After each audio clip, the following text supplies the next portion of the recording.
Iran যুদ্ধের প্রভাবে Hormuz প্রণালী কার্যত অচল হয়ে পড়েছে, অথচ এই একটি সমুদ্র পথ দিয়েই বিশ্বের জ্বালানি তেলের বড় অংশ গ্যাস, রাসায়নিক সার এবং ওষুধের কাঁচামাল প্রবেশ করে। ফলে তেলের দাম বাড়ার সঙ্গে সঙ্গে ধাক্কা লেগেছে বৈশ্বিক সরবরাহ ব্যবস্থায়। জাতিসংঘের তথ্যে বলা হয়, বিশ্বের 1/3 সার যেমন ইউরিয়া, পটাশ, অ্যামোনিয়া এই পথেই পরিবাহিত হয়। একইভাবে কাতার থেকে আসা হিলিয়াম, যা মাইক্রোচিপ, কৃত্রিম বুদ্ধিমত্তা, এমনকি হাসপাতালের এমআরআই মেশিন চালাতে অপরিহার্য, তার সরবরাহ এখন ঝুঁকিতে। এর মানে শুধু তেল নয়, খাদ্য প্রযুক্তি, ঔষধ সবকিছুর দাম বাড়ার আশঙ্কা তৈরি হয়েছে। কিন্তু এই বৈশ্বিক সংকটের প্রভাব সবচেয়ে অপ্রত্যাশিতভাবে এসে পড়তে পারে ঢাকা শহরে।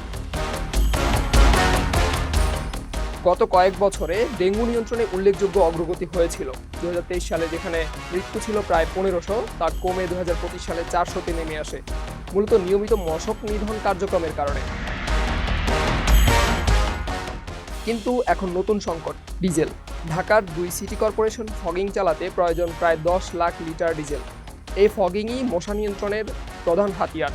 কিন্তু বৈশ্বিক জ্বালানি সংকটের প্রভাবে দেশের ডিজেল সরবরাহে চাপ তৈরি হয়েছে। ঠিকাদারেরা প্রয়োজনীয় জ্বালানি পাচ্ছে না।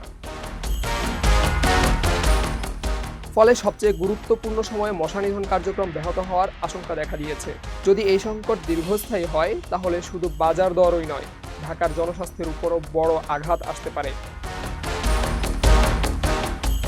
প্রশ্ন একটাই, বিশ্ব রাজনীতির এই সংঘাত কি আবার ঢাকাকে ঠেলে দেবে নতুন এক ডেঙ্গু সংকটের দিকে?